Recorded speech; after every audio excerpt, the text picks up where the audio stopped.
la la la la la la la chimpo chimpo. La la la la la la la la la la.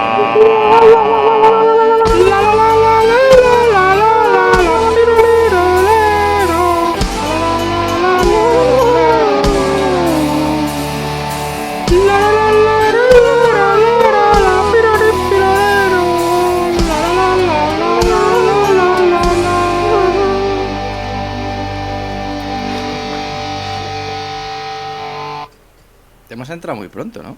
¡Hola! ¿Sí? ¿Qué marcha me llevas?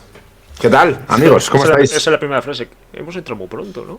Entramos muy pronto, todos entramos mal. ¿Qué tal, amigos? ¿Cómo estáis? Bienvenidos una mañana más a De Polla Viejes, el programa que hacen ellos dos, que yo tuve la idea de hacerlo, pero que, bueno, de una manera extraña he abandonado el barco sin quererlo yo, y que simplemente me uno aquí para deciros que sois una gente guapísima, que agradezco mucho a estos dos señores mayores con barba y con achaques que Joder, mantengan el ritmo. Ya te digo, cachaques, joder. Entonces, a ver, de momento no ha faltado ni un segundo, la verdad. No. Entonces, por eso mismo, digo, que no está faltando la verdad. Que sí, total, vamos, nadie te lleva a llevar la contraria, desde luego. Un día tenemos que hacer un programa sobre achaques. Eso sí que sería hacer honor al nombre del programa. Hombre, achaques, sí. Además, de hecho, yo, o sea, si tuviera un podcast, lo llamaría achaques, básicamente. César, ya que estás aquí como medio presentante antes de irte, que te vas a ir así como pronto, contamos a los que nos escuchan que sí que vamos a hacer un programa especial, digamos de Navidad, ¿no? El que hacemos siempre de lo mejor del año, pero que todavía no tenemos fecha. O sea, explicando un poco a la audiencia, el viernes que viene, para los que siguen en directo esto, claro, pero ya lo no habrá programa. Explícalo tú. Bueno, yo qué sé, no sé. Es un poco retórico esto. ¿Lo puedes explicar tú, César? Explica esto que estoy contando. Coño, pero es que justo te llamo por teléfono. Yo qué sé, me ha dado una cosa rara ahí. La costumbre, a ver, llevo presentando, llevo manejando este santo barco. Los achaques. Bueno, ver, eso, que estamos pensando un día para hacer el programa este y que estemos todos como Dios manda. Y luego ya también informaremos de los nuevos horarios, porque parece que esto es un poco insostenible. No para, o sea, lo que parecía una buena idea, ¿no, César? Al final exactamente. No era tan buena idea, ¿no? Como bien apunta el bueno de Alberto, pues habíamos tenido una buena idea de que al principio de verano, los viernes por la mañana, pues parecía que se juntaban los astros para que todos pudiéramos estar, ¿sabes? Y parecía que era una cosa como muy sostenible, porque tanto a Fernando como a Alberto le venía muy bien, a mí y a Aitor también, y era como de, joder, pues mira, mejor, fantástico, lo hacemos aquí, lo hacemos de sobremesa, yo creo que a la gente le puede venir bien, últimas horas en la oficina, mucha gente estará teletrabajando, nos lo puede poner de fondo. Nos parecía mucho mejor que un domingo a la noche. ¿Qué ocurre? Que evidentemente pues nos ha pasado la vida por encima, y yo llevo, pues creo que desde que empecé prácticamente en el trabajo nuevo, sin poder venir, o sea, prácticamente 2 meses y medio. 5 semanas. 5 semanas sin contar, creo que sin contar esta, pero 5 semanas, Sí, entonces, y de hecho no me puedo quedar todo el tiempo que me gustaría en el programa, debido a que es eso, porque pues estoy trabajando, amigos. Y lo que pasa que la parte buena del teletrabajo es eso, es que de repente, pues en vez de estar conectándome al Teams, me conecto al Mimo. Y Mimo Live. Y estoy con vosotros en directo. Entonces, efectivamente, queríamos hacer un especial fin de año donde íbamos a innovar, ¿no? Donde íbamos a, efectivamente, repasar lo mejor del año. Claro, o sea, es decir, vamos, siempre nosotros somos punta de lanza. Oye, pero a ver, un respetito también, porque es ¿A quién? como, joder, No le falta el respeto a nadie. Claro, no, pero un respetito, digo, en general también a toda la comunidad de Twitch que lleva innovando desde el primer día. Si esa gente, quiero decir, que hacen las campanadas de Navidad con Juan Ramón García como algo moderno, ni siquiera camp, porque no es ni camp, es como moderno, ¿entiendes? Quiero decir, entonces, claro, nosotros no vamos a inventar la rueda todo el rato. Por cierto, he traído el jersey del año pasado, ¿lo veis? Buenísimo. Mira, esto. El jersey de Iron Man, pero no funciona la música ya. Se lavó y no funciona, tío. Sí, suena. ¿Funciona así? Sí, oye, pero muy poquito. Suena. Sí. Pero si dejo de pulsar, se apaga solo. Ya. ¿Ves? Es una desastre. Eso le pasa a Iron Man, por eso se murió. Iron Man mal, tío. Iron Man mal. Joder, la verdad que os voy a decir una cosa. Esto es lo más televisivo que he visto yo en tiempo. Y sí, yo la verdad que... Lo más... Joder. Lo más punky que se ha visto en la televisión. Esto es como, bueno, pues amigos, rompiendo las fronteras de la televisión, un día más aquí con todos vosotros en directo, para todos los televidentes, ¿no? Telespectadores.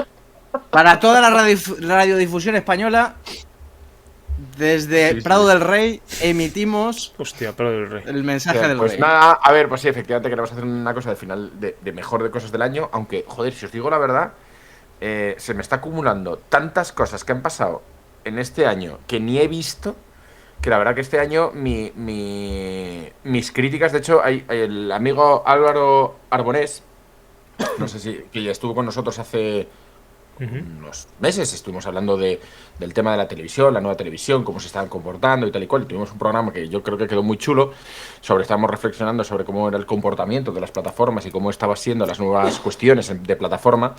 Me ha solicitado, como muchos años, hace un blog, ¿vale? En su blog, lo mejor del año, ¿no? Y entonces invita a un montón de gente a participar. A mí creo que es el tercer año de manera consecutiva en el que me invita a participar y la verdad que me honra muchísimo. O sea, me honra que a alguien le preocupe o le interese mi opinión. Eso siempre siempre me gusta, ¿no? Eso es algo de lo que yo no puedo decir, por ejemplo.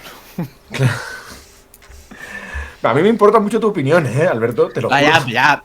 Joder, sí, pero entre nosotros, quiero decir, que no fuera, no un agente externo, por ejemplo, que le lee muchas veces y diga, Alberto Murcia como curador de opiniones.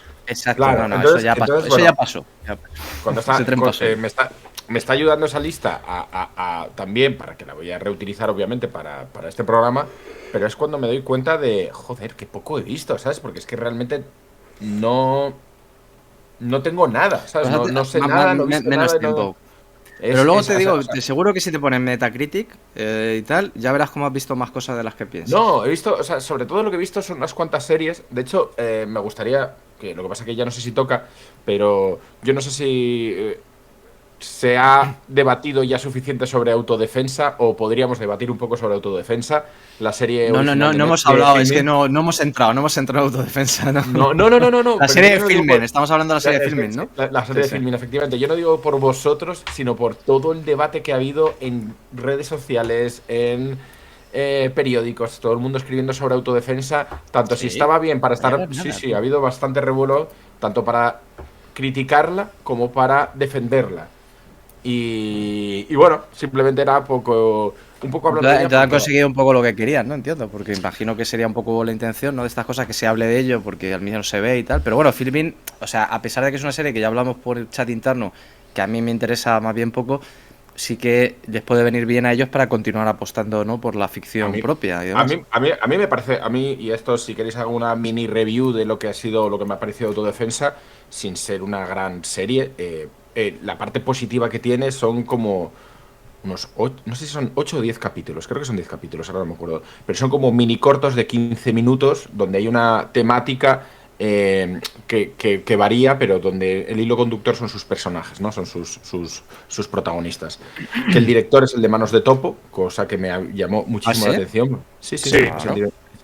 Cosa que me llamó muchísimo la atención porque Manos de Topo puede ser uno de los grupos que más he odiado en mi vida y que ahora me gusta.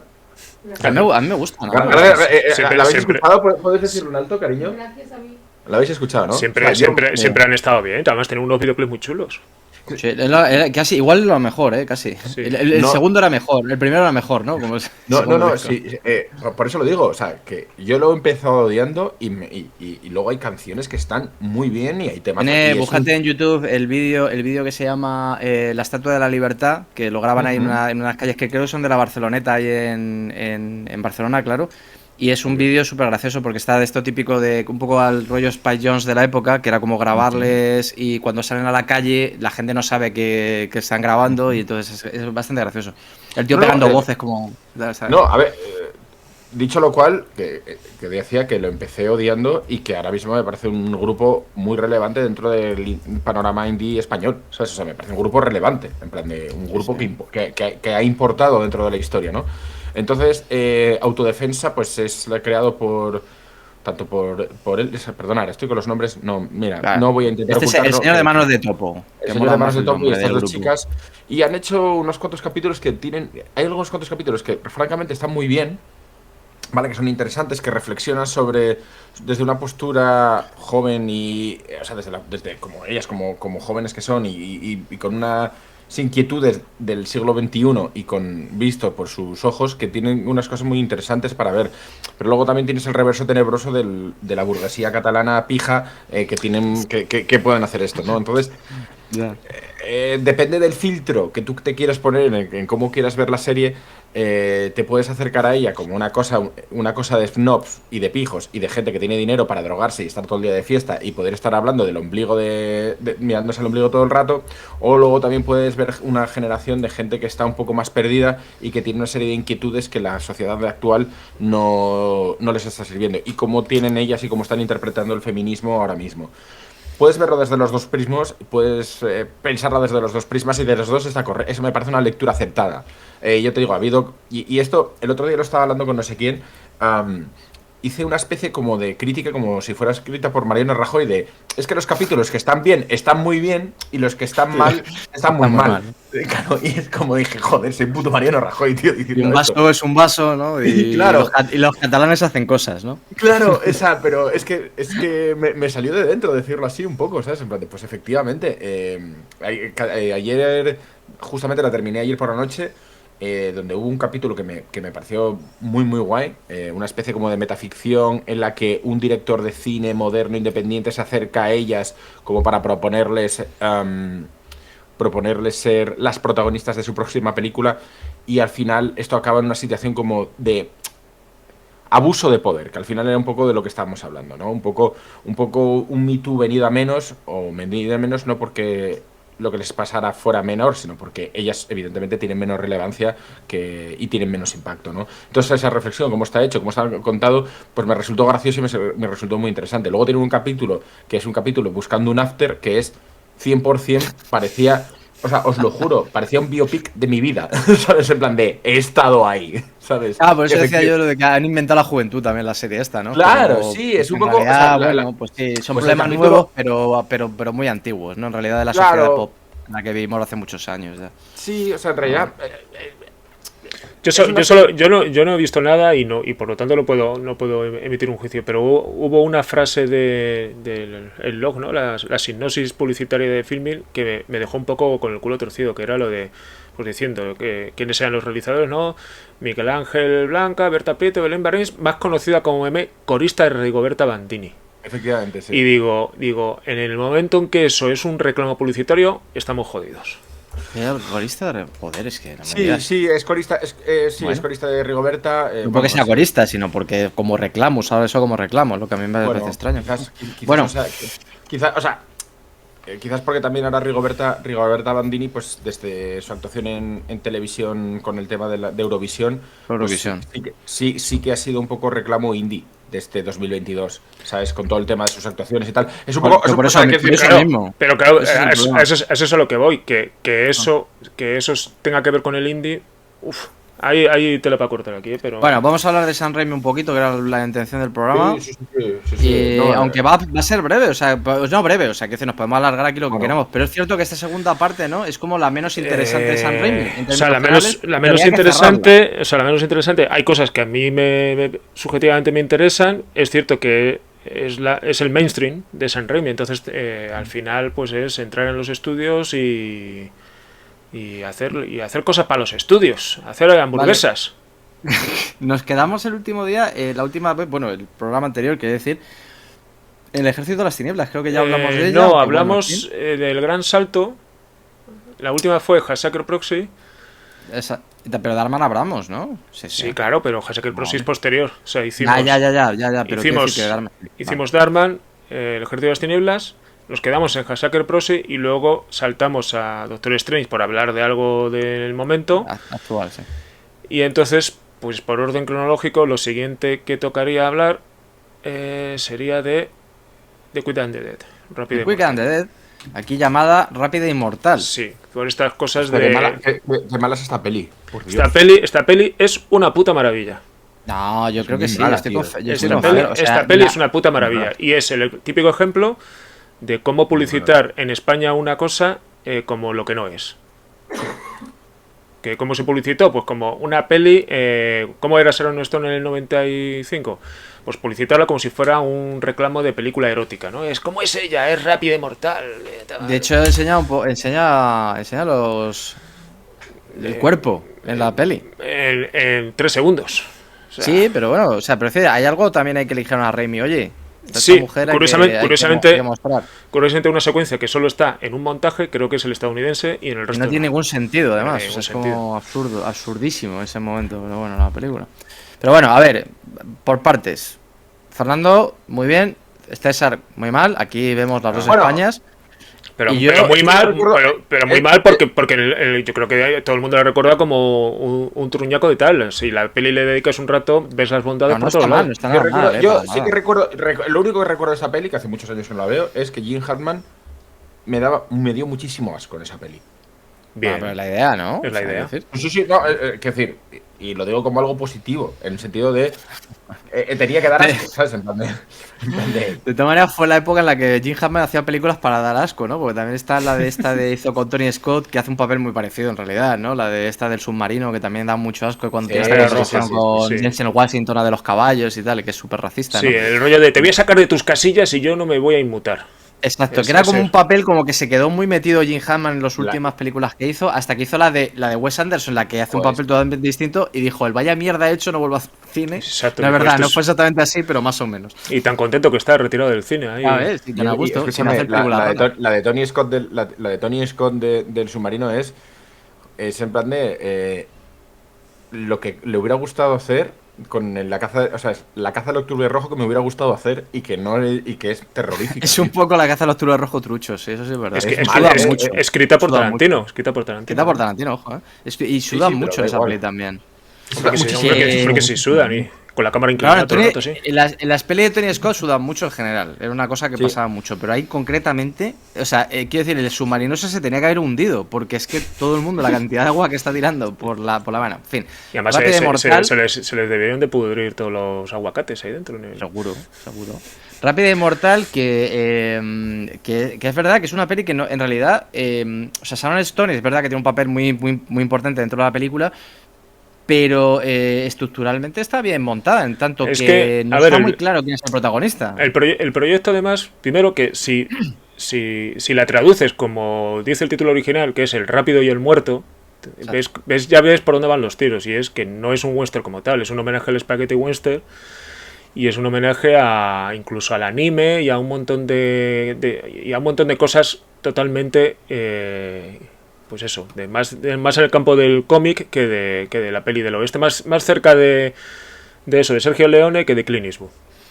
Y es el primer encargo, digamos, de Sam Raimi. ¿En qué sentido encargo? En el sentido de que es la primera película en la que él no escribe. Chicos, Te tienes que ir, perdonad. ¿no? Joder, macho. Bueno, lo siento muchísimo. Tengo que irme, amigos. No quiero interrumpir más el programa. Gracias a todos por seguir ahí y por seguir escuchándonos. Yo me tengo que ir, tengo que contestar esto, ¿vale? Oh, Os pregunto que si luego me puedo reunir, ¿vale? Sí, no te preocupes. Gracias Luego, además, hablamos del programa. No, y gracias a vosotros por seguir manteniendo el ritmo, ¿vale, chicos? Muchísimas gracias por vuestro. Te lo dedico, Venga, tío. para que te vayas. Adentro. El Iron Man Le navideño. dedico el Iron Man pero... Es que suena a veces, ¿sí? Sí, sí, Pero sí este que no, suena. no sé, tío. Bueno, Bueno, en fin, que entonces, decía- que es el primer encargo de Sam Raimi dentro de la estructura de estudios, ¿no? Después de haber hecho la última firmada por él como tal, era El Ejército de las Tinieblas, que fue un batacazo, un soberano batacazo de taquilla. hablamos que fue en taquilla, funcionó muy mal. Y aparte de que en realidad ni siquiera era una peli de estudio, es decir, Universal metió pasta y la distribuyó en Estados Unidos, pero la peli era todavía la típica película producida por Dino De Laurentiis, como las que produjo en los 80, que en cada país tenía un contrato de distribución distinta, con lo cual en cada país había un montaje distinto de la peli. Qué desastre eso, tío, desastre. Con lo cual, de hecho, el montaje del director, que solo se vio en el Festival de Sitges, se dio por perdido y apareció en los 2000 en Hong Kong. O sea, son de estas cosas que dices, que dices, además, yo tuve algo que ver, yo tuve algo que ver, yo lo conté el otro día. ¿Qué me dices? ¿No me has contado tú eso? Sí, en la época en la época de los foros, tío, en la época de los foros. Ah, bueno, pero bueno, ya contaste el otro día, pero bueno, vamos a ver. Ahora vamos a descubrir que eres un influencer así no sé. Porque, ¿te acuerdas que la semana pasada en el programa que a nadie le importó de nuestros amigos Murhead y Benson? Sí. Sí, que también tuviste que ver. Sí, recuperé la conversación que tuve por Messenger con ellos. Y... Por Messenger, madre Pero Messenger de Facebook, coño. Ya, por Messenger de Facebook. Pero el rollo está en que cuando los tíos iban a editar Spring, no tenían muy claro en qué software editarla. Y entonces los tíos conocían a Vigalondo, y entonces los tíos plantearon en sus redes sociales, cuando todavía estaban activos en redes sociales, en cuanto empezaron a tener una representación más potente y tal, se quitaron de redes sociales, obviamente. Y entonces lanzaron la típica pregunta que lanza esta peña de que sobre el workflow de trabajo, de edición, tal cual. Y entonces hablé con uno de ellos, con Murge, el director de foto, porque Spring la rodaron con la red Scarlett, con la misma cámara con la que se rodó The Raid y tal. Y era cuando las redes estaban un poco, es decir, era una peli de bajo presupuesto. Y entonces no tenían muy claro cuál era el mejor workflow, si trabajar con Avid, no sé qué, tal cual, y entonces yo les recomendé que utilizaran Premiere. Y entonces dijeron, y ahora cuando el Premiere todavía no se utilizaba a saco en producciones. No, de hecho el Premiere estaba, en la época esa era la del Premiere. Bueno, ya a lo mejor ya no tanto, pero ¿te acuerdas que el Premiere era como el software casero, en realidad? Claro, o sea, ahí ya no tanto, pero para hacer cine la gente no lo tenía bien visto. Ahora ya es una herramienta más. Y entonces dijeron, hostia, sí, pero tal cual. Y entonces, por si acaso les parecía que esto era una marcenada dicho por un fulano de Getafe, pues les dije, hablad con Nacho, hablad con Vigalondo, porque él, la que acaba de terminar, que era Open Windows, le pasó un poco lo mismo. Open Windows, como tenía un montón de media distinta de todos los formatos distintos, era inviable editarla en Avid como él editaba tradicionalmente. Y entonces la editaron en Premiere, y además tengo un colega que estuvo involucrado en el proceso de diseño del workflow de Open Windows y tal. Y entonces me dijeron, vale, pues hablaremos con él y tal. Y hablaron con él y efectivamente editaron la peli en Premiere. Ya está. O sea. Esa es la historia, pero bueno, está bien, oye. Yo tengo un sueño un poco extraño. Bueno, no, es que sueño todos los días con esto, también no vais a pensar que soy un tarao. Pero tengo cierto sueño de quedar con Nacho Vigalondo, que no le conozco, obviamente. Bueno, sí le conozco, pero es una cosa un poco rara. Entonces, como no le conozco, o sea, en ese sentido. Pero para hablar de juegos de mesa. O sea, es como... pasa una cosa. O sea, no de pelis ni subpelis. No, de juegos de mesa. Pasa una cosa. Nacho Vigalondo, si se acordara, que no se va a acordar, se acordaría de que estuvo de farra contigo por Bilbao. Claro, pero que no era yo. Que pero no eras tú. Que es un caso como muy de extraño, de doppelganger extraño, porque no era yo. Yo, pero no era yo. Era yo. Claro, eras tú. Entonces, claro, era yo en un festival de cine de Bilbao, donde Vigalondo era presentador del festival, y yo me hice pasar por ti, porque tú no podías ir a ese festival, me hice pasar por ti. Entonces, claro, yo iba a todos los lados como Alberto Murcia. Y entonces... Claro, porque era una cosa que era de Alfonso y mía, si no recuerdo yo mal, ¿no? Vale, exacto. Entonces por eso. Y entonces fuimos Alfonso y yo, y a la hora de presentar el corto, Alfonso me dijo que si se me ocurría algo para presentarlo, dije 4 mamarrachadas ahí arriba, y luego en la fiesta de después, el señor Vigalondo, todo cocido, se me agarró del cuello, me empezó a invitar a copes, y yo recuerdo el momento de Vigalondo borracho agarrado de mi cuello y diciéndome, Alberto Murcia, eres muy gracioso. Y ya está. Es increíble porque era yo y no era yo. Bueno, pues nada, decíamos que nos está yendo un poco la olla hoy. Sí, porque lo del montaje del director del Ejército de las Tinieblas es que en la época de los foros yo era muy activo en un foro de DVDs y cosas de estas. Es que es como todo como muy antiguo, ¿no? Claro, todo muy antiguo. Claro, era todo muy antiguo. De hecho, era un foro donde nos conocimos toda una serie de personas, que algunos de ellos, pues Raúl, un colega que hice allí en el foro, ahora es director, le lleva 2 o 3 pelis y le va muy bien y tal. Y a varios de ellos los he conocido luego en persona. O sea, era un foro muy, muy chulo. Y entonces hablaban de distintas versiones de películas que salían en distintos sitios y tal. Y de El Ejército de las Tinieblas, todos los montajes del director que había hasta ese entonces los sacaba Anchor Bay Entertainment en Estados Unidos, que en realidad lo que hacía era una especie de reconstrucción de lo que Sam Raimi dijo que era el montaje del director en base a trozos de cosas, es decir, del montaje tradicional cogían el grueso de la película, pero luego las escenas las habían recuperado de un VHS que no sé quién, que tal, y entonces claro, era una cosa que se veía muy cutre.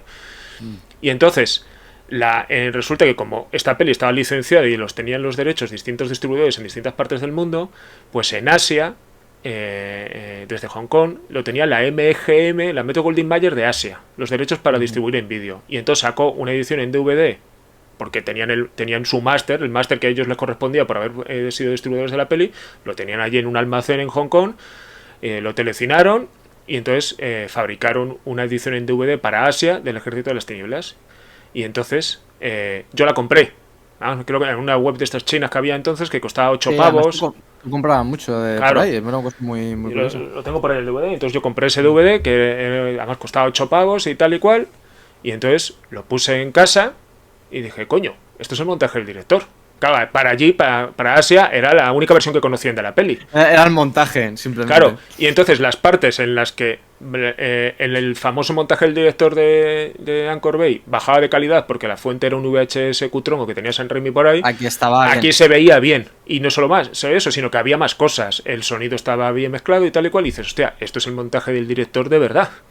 Y entonces lo comenté en el foro, del foro saltó a otro foro, al final se acabó comentando en foros ingleses y entonces Anchor Bay se puso en contacto con MGM Asia y entonces se compró ese máster, se llevó de vuelta a Estados Unidos, hablaron con Sam Raimi y entonces volvieron a reeditar ya decentemente y luego se ha remasterizado y ha salido en Blu-ray, patatín y patatán. Eso era cuando Internet era un lugar decente, ¿no? Claro. Hay que decir. Y civilizado. Y ya está. Y entonces esas cosas que podían pasar en Internet. Claro, ahora tenemos los memes. Guay, ya he hablado con una cosa muy vieja, vale, perdonad, sí, los memes son muy divertidos, hombre, ¿a quién no le gusta un meme del siglo, del romano, del siglo tal? Bueno, The Quick and the Dead. The Quick and the Dead, entonces... Vamos a ir un poco rápidos, vamos a ir un poco rápido, ¿no? Joder. Entonces es un proyecto que no es propio de Sam Raimi, pero el tío... ¿Cómo surgió el proyecto? Sharon Stone era la productora de la peli. Sí. Y Sharon Stone... pues sacó un poco la friki que llevaba adentro y entonces quería hacer una peli pues muy de otro palo y entonces cuando el estudio, pues que funcionaban los estudios entonces, ahora es un poco distinto, dijo, vale, ¿qué director queremos? Y entonces el estudio le ofreció a Sharon Stone una lista de realizadores y Sam Raimi no era el Sam Raimi de hoy en día que mal que bien tiene cierto nombre, es decir, era un señor que lo último que había hecho era la segunda unidad de una peli de los Coen, que se metió una hostia, y dirigir el Ejército de las Tinieblas, que se metió una hostia. Sí, es cierto que para aquella época ya era muy conocido en los círculos, digamos, underground, por decirlo de alguna manera. Pero la industria no era nadie. En la industria no era nadie. O sea. Y de hecho él estaba empezando a hacer carrera por otro lado, que de eso no vamos a hablar en el programa porque entonces ya nos estimaríamos, que era como productor ejecutivo de series de televisión. Empezó con Hércules y Xena. Eso es muy distinto. Eso es lo que le ha pagado sus casas. Por lo menos para aquella época, luego ya vino Spider-Man y tal, pero eso es lo que le pagó sus casas. No sé, Sena que duró, la de Dios, eso la ha pagado, claro, vamos. Y ha hecho el Lamborghini se lo pagó Sena, vamos. Y millones de series de televisión, y luego, pues eso, ha tenido varias productoras distintas. Primero fue Renaissance, luego Ghost House Pictures, ahora tiene una productora llamada. Renaissance era suya, no lo sabía. Sí, suya. Era suya y de Robert Tapper. Lo que pasa es que al final la mudaron a Nueva Zelanda, y de hecho solo funciona. Que ahí también está un poco la filosofía que tenéis Raimi y Rob Tapper de Nueva Zelanda, un sitio donde todo sale más barato y casi todas las pelis producidas por ellos las ruedan en Nueva Zelanda, igual que las series de Hércules y Xena. Sí, esas eran todas. Sí, por eso el chiste un poco claro. de actores australianos y neozelandeses en la serie, ¿no? Las dos entregas de Evil Dead, el remake de Fede Álvarez o remake o como quieras llamarlo, y la nueva que se estrena ahora en 2023, igual las han rodado en Nueva Zelanda. Yeah. Entonces, la historia está... Uy, ¿qué ha sido eso? ¿El qué? Que se ha suscrito Alberto CG. Es que claro, como estamos... Hombre, Alberto, buenos días, Alberto. Sí, no, es que claro, como no nos salta aquí y yo no estoy pendiente del chat ahora porque casi nadie habla, pues era como, hombre, gracias, Alberto. Muchísimas, 16 meses, madre mía, casi más de lo que ha durado el programa, o sea que gracias, Alberto, gracias. Entonces, en aquel entonces, Sam Raimi, aparte de empezar a hacer sus pinitos como productor en series que eran muy de serie B, de tele sindicada, de este tipo de cosas, es decir, no eran productos de prestigio, digamos, en la industria no era nadie. Y entonces Sharon Stone cogió la lista esta de realizadores y dijo, quiero que la haga Sam Raimi. Y entonces llamaron a Sam Raimi. Y entonces Sam Raimi se encontró con esa situación que ahora yo creo que sería inviable por la cantidad de gente que opina en cualquier tipo de producto donde hay metido un montón de dinero. Decir, bueno, pues ¿qué quieres hacer con esto? Y entonces se rodeó de técnicos y profesionales con los que en otras circunstancias nunca se habría rodeado. Es decir, hasta entonces había trabajado siempre pues con directores de foto, músicos, montadores, digamos, de su panda. Y gente más de la serie B y tal, todos muy buenos, o sea, Peter Deming, Bill Pope, que hemos hablado aquí de ellos, Bill Pope sobre todo es un crack, pero el tío aquí, por ejemplo, pudo contar con Dante Spinotti, de director de foto, que es un animal, trabajó mucho para Ridley Scott y tal, y con Pietro Scali de montador. Y esta es una de las pelis que demuestra que, a pesar de que Raimi cambie de dire de foto o de montador, el estilo sigue intacto. Con lo cual da buena cuenta de quién tiene en la cabeza la película cuando se trata de este señor, porque con otra gente, y lo hablamos aquí cuando hablamos de los Wachowski, o incluso Tarantino, mucha gente, lo visual, el ritmo y muchas cosas que son inherentemente propias del lenguaje cinematográfico cambian en cuanto el operador de cámara y el director de foto cambian. Con lo cual uno termina de pensar, vale, ¿quién ha puesto el estilo? ¿De quién es el autor del estilo? Por no volver otra vez a lo mismo, aquí por relación directa, los Coen y Sam Raimi, siendo los Coen haciendo peliculones, después de que ya Sam Raimi no está tanto con ellos, o Barry Levinson, digamos, al principio y tal, pero claramente había una influencia muy grande del cine de Sam Raimi en los Coen, que luego desaparece. O sea, pero clarísimo, es una cosa como... Bueno, sí, no, está estudiado, la puedo buscar. Y claro, y que además, y es bueno comparar cómo maduran o cómo crecen los Coen y cómo crece Sam Raimi, porque igual que hablábamos que los Coen al final estaban cómodos en un nicho en el cual se podían permitir jugar a lo que quisieran o tenían sus propias fuentes de inversión para hacer ese llamado cine independiente, el problema con el que se encuentra Sam Raimi es que lo que en los Coen era cine independiente, él a dedicarse al género se convertía en serie B. Claro. Y entonces, ¿a dónde podía prosperar desde ahí? Solo al cine mainstream de estudio.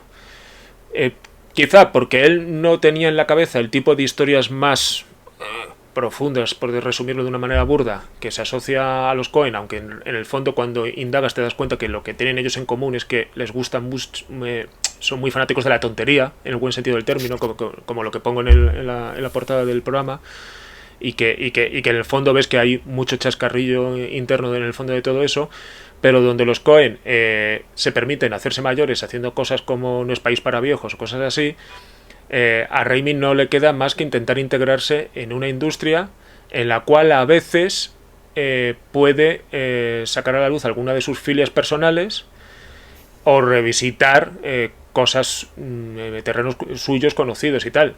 Entonces empieza aquí una etapa que The Quiz and the Dead yo considero que es la mejor de esta primera parte de encuentro con la industria. ¿Por qué? Porque se le permite jugar y porque al final donde Sam Raimi da lo mejor de sí es cuando la historia no te la tomas demasiado en serio.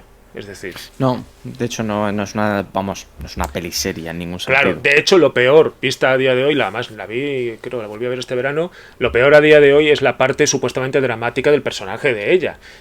Que no es gran cosa, pero realmente ahí ayuda mucho el ritmo que imprime a sus películas Sam Raimi, porque pasa tan rápido por ese tipo de cosas que no llega a empantanarse nunca. Es decir, es que, o sea, si comparas una película a las que digamos hace referencia, como la de Érase una vez en el oeste, ¿no? Que es parecido un poco es muy parecido, de hecho, lo que le pasa a ella. Sí, es prácticamente un remake de... Sí, es como, sí, por la misma idea del tío ahorcado y no sé qué, sí. Tal. Y Leone sí sabe hacerlo, teniendo en cuenta todo lo que puede ser un cine de Leone que también explota un poco esta beta pulp de aquella época, ¿no? Pero aquí no, a mí no me acaba de funcionar. Me funciona visualmente y me funciona como excusa, claro, pero no tanto como que no me importa un carajo en realidad. Y te das cuenta de que a él tampoco le importa un carajo, es decir, el ejemplo es... Ni él me va a importar a mí, ¿no? Claro, el ejemplo es cuando matan al personaje de Jim Hammond, que debía ser un punto álgido dramático, y de repente le hacen un agujero con la bala y se ve el haz del rayo de sol que atraviesa el agujero, y dices, pero si esto es un capítulo de los Looney Tunes. Entonces te das cuenta. Bueno, le vuela la cabeza a uno con claro. ¿no? Es que hay un montaje que es increíble, ¿no? Y entonces, claro, es lo que decías tú antes, que en el fondo Sharon Stone y su drama es la excusa para otra cosa, y es para dicho en plata, un campeonato de artes marciales de bola de dragón. Es decir, claro, pero es que es eso, o sea, es que está más claro que el agua. O sea, es una mezcla entre eso, lo que has dicho antes del Spaghetti Western, que es obvio, y también el típico, los duelos de la Edad Media, ¿no? Estos de, sí.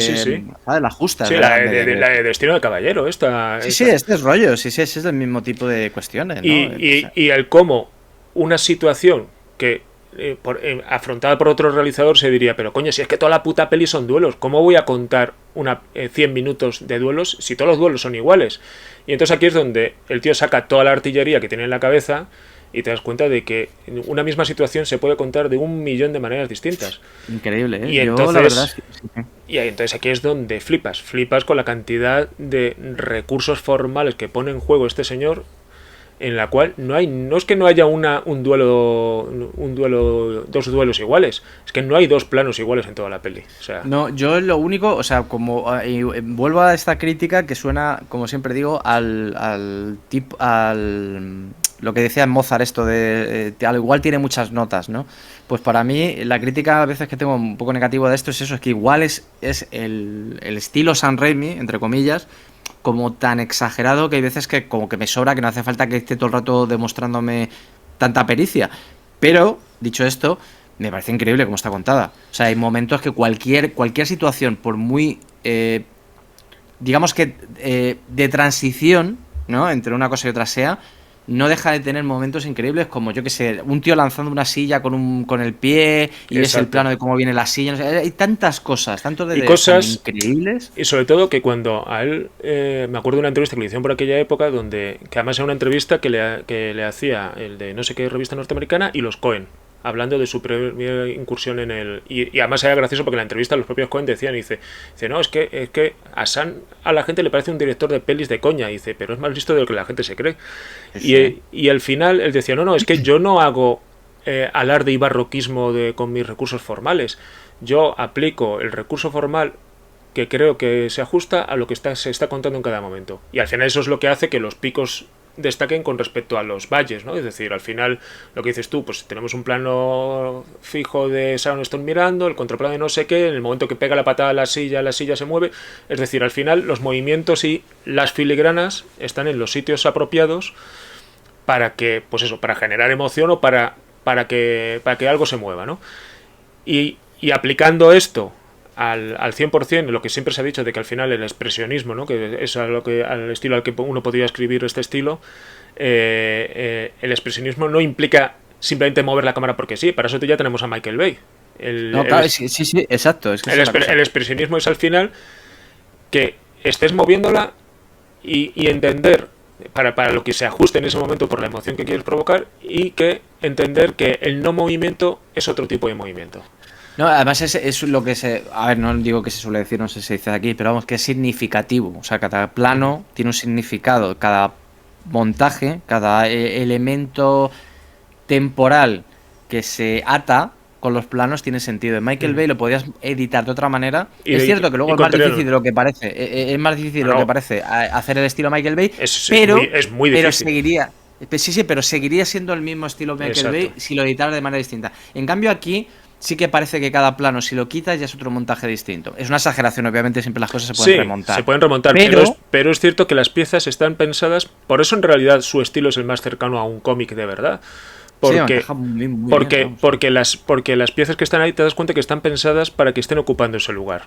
No porque las han mezclado de una forma y se podían mezclar de otra, sino que están ahí, pues eso, como las viñetas en un cómic. Es decir, que a veces son minimalistas y cuentan un plano corto de una mirada, a veces no sé qué, y a veces son, pues eso, una locura con el plano inclinado de una movida que sucede a toda la pastilla. Me parece fascinante. Lo que no me acaba de convencer es el casting. O sea, me gusta Jim Hammond, obviamente, pero Jim Hammond es como o sea, a quien no le gusta Jim Hammond en términos generales.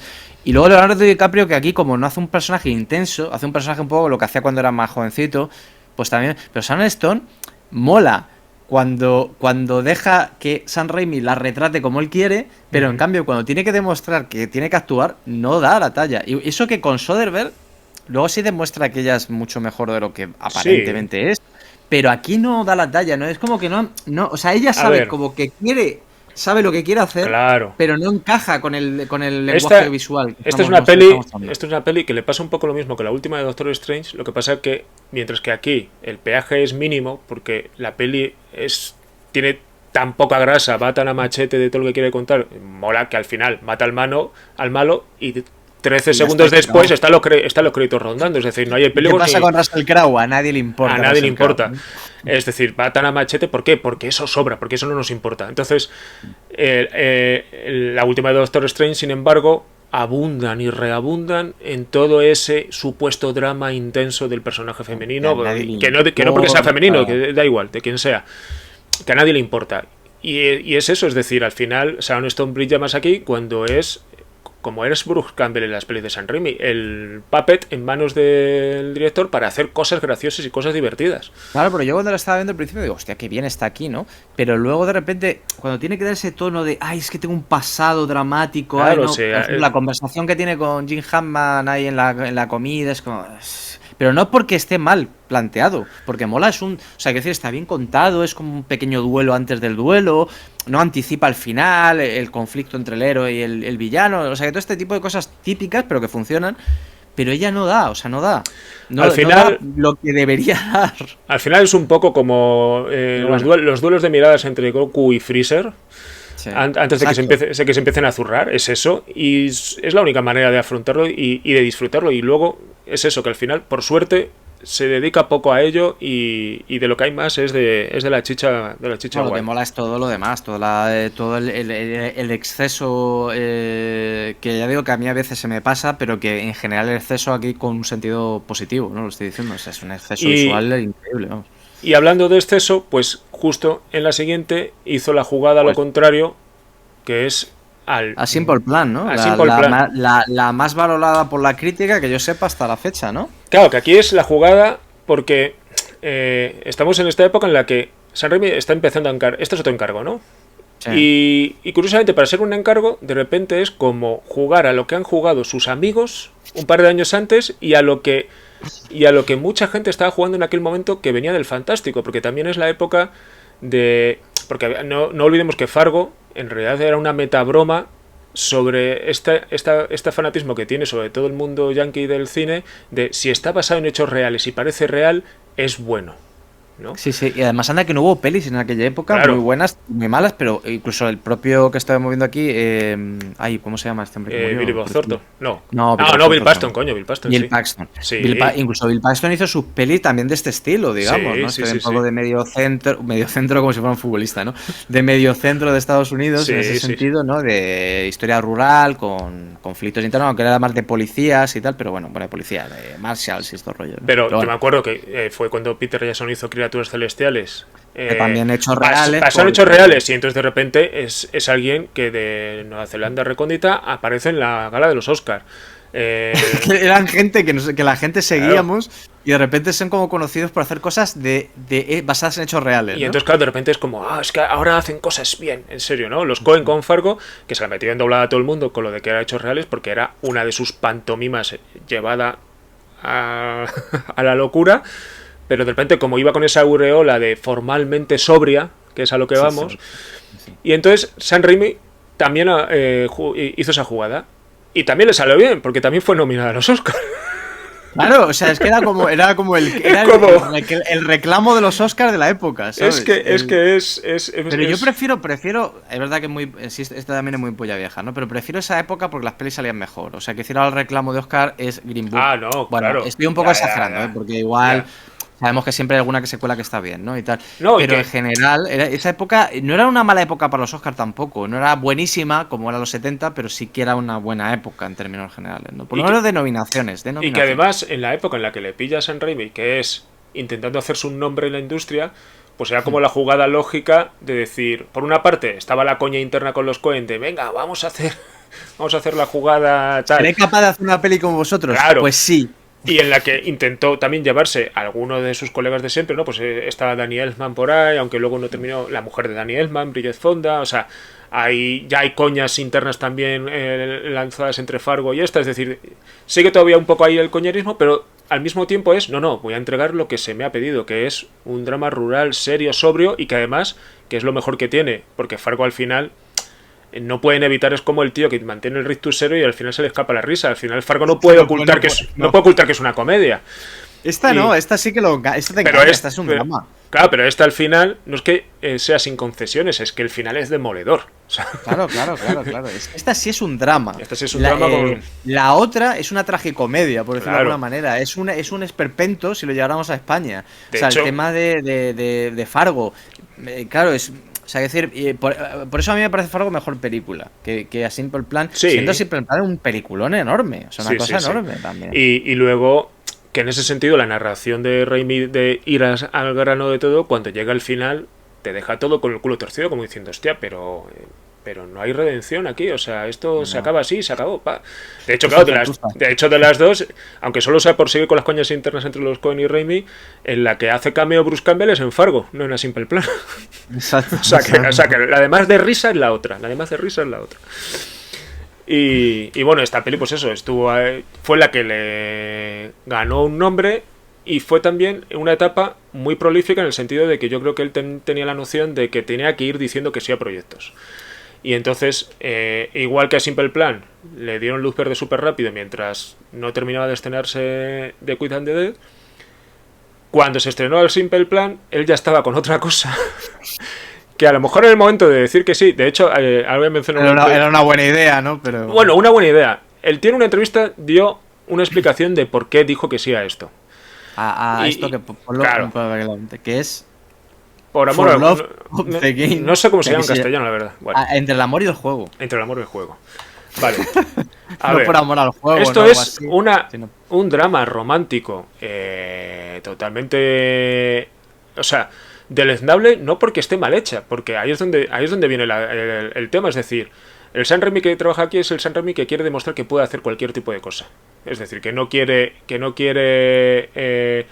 ahondar en el hacer trampa de siempre ser el director que hace pelis de terror o que siempre juega con las mismas reglas del juego, etcétera, etcétera. Y él en una entrevista, claro, pues un poco, pues las entrevistas del medio del cine de género un poco se le echaron encima como diciendo, ¿qué cojones haces? Porque encima ni siquiera es que estés haciendo el pelotazo blockbuster del año. No, Era una peli del montón, de estas que acaban en el videoclub en la fila de atrás.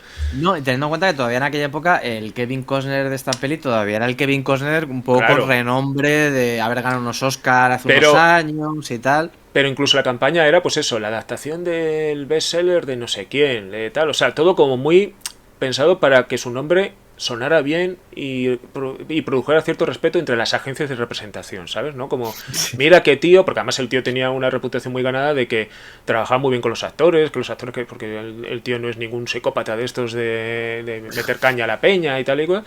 Y Un tío entonces, majo, además. y entonces en esta entrevista le decían, pero ¿qué has visto en este proyecto? Y decía, un reto. Y dice que para mí a estas alturas cubrir de sangre a Bruce Campbell y mover la cámara en todas las direcciones no es un reto. Para mí un reto sería hacer Melrose Place.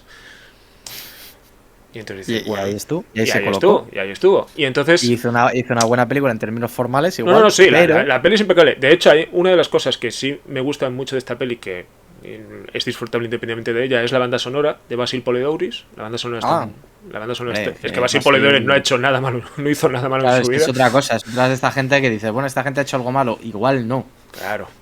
Y entonces dices, pues a lo mejor San Remi también se quitó la espina de he trabajado con Basil Polidouris. Y... Sí, que joder, ya te digo yo que eso Claro. también era una medalla, y ya me hubiera gustado. Bueno, a mucha gente. Y luego San Raimi también es muy capaz de, aun sabiendo el tipo de película que está haciendo, de hacer un troleo de cara a esos nerdos de sótano que están buscando los guiños y las triquiñuelas y tal, y entonces troleó un poco a su fandom haciendo una cosa, y es que objetivamente en esta película el protagonista se corta la mano con una motosierra. Yo no la he visto, no la he visto. La tengo que ver, la quería ver para el programa, pero no me ha dado tiempo. Pues en un momento dado, yo solo la he visto una vez, ¿vale? Hombre, que tampoco creo que esta sea una peli que te puedas todos los fines de semana, vamos, no me jodas. En un momento dado, el personaje de Kevin Costner deja el béisbol, tiene que dejar el béisbol porque haciendo bricolaje se corta la mano con una motosierra. Haciendo bricolaje se corta la mano con una motosierra. ¿Pero entera? No, se hace un corte. Muchacho, no. Claro, pero para que no pueda tirar bien. Pero lo suficiente para que alguien pueda decir la frase, el protagonista se corta la mano con una motosierra. Y ese troleo, pues es muy de la casa. Ya, Ese es muy de la casa. Bueno, vamos, una película. Bueno, Ya sabemos lo que es. Para completistas, ¿no? Que se dice, pero Para bueno, completistas. tampoco vais a perder una mierda si no la veis. Yo la quiero ver, la quiero ver porque es que Bueno. además Kevin Costner de la época es que ya era terrible. Si Kevin Costner siempre tiene un punto de terrible. No, sí. Además, la chica es Kelly Preston, la exmujer. Creo que Bueno, la sí, exmujer ¿no? la mujer de John Travolta que murió, ¿qué cojones? Es mujer, ¿no? Sí, ¿no? Mujer que murió, sí. Y aquí es donde trabajó por primera vez con J.K. Simmons. ¿Aquí sale J.K. Simmons? Ah, sí. Ah, pues Sí. mira, luego es una relación que más o menos ha sido estable en cierto Sí. punto. No tanto a lo mejor como director, pero sí como. Y sale por ahí también. Sí, pero son colegas y han hecho bastante cosas juntos. Y sale también John C. Reilly también por ahí, me parece, sí. Bueno, John C. Reilly igual. Otra cosa que. Ujú. John C. Reilly. Se le quiere mucho en esta casa. Se le quiere demasiado incluso. Yo le quiero mucho a John C. Reilly. Vamos. Bueno, entonces, Bien, la decimos siguiente es. a Simple Plan un año. Al año siguiente, For Love of the Game. O sea, esto era peli por año, ¿eh? O sea, Sí, no, va, sin era parar, una cosa increíble. sin sí, parar. sí. Y al año siguiente, The Gift. The Gift, que aquí se llamó Premonición, Aquí un se llama nombre Premonición, que ha valido para 1000 películas ya. Esta peli, que a mí me cae bastante simpática, es una buena peli, es el equivalente de la anterior, pero como es de otro género, de otro palo, más agradecido, más tal. Está más en el fantástico. Ese es el terror. fantástico, el casting, no hay nadie a quien le pegarías de hostias. No, Keanu Reeves cae muy bien, yo creo que lo hace como siempre muy mal, pero que Sí, Keanu Reeves. Giovanni Ribisi en su buena época, Kate Holmes, Claro. tal vez Katie Holmes. Katie Holmes ha sido igual, un poco lo más rancio. Pero Keanu Reeves, a pesar de que nunca ha sido buen actor, pues le tiene ahí un poco contenido, está bien. le sabe llevar. Y entonces, igual, es otro ejercicio, otro encargo, en el cual, pues, busca la excusa también para rodearse de gente. Por ejemplo, aquí tiene la banda sonora esta de puta madre, es de Christopher Young, también es lo primero que hizo con él. La tendría que volver a ver, pero no me gustó en su día y la tendría que volver a Y ver. luego pues hay guiños propios, ¿no? Pues el coche de Ash sigue saliendo aquí, como en todas sus películas, Sí. toda esta cosa que le gusta hacer a él siempre y tal.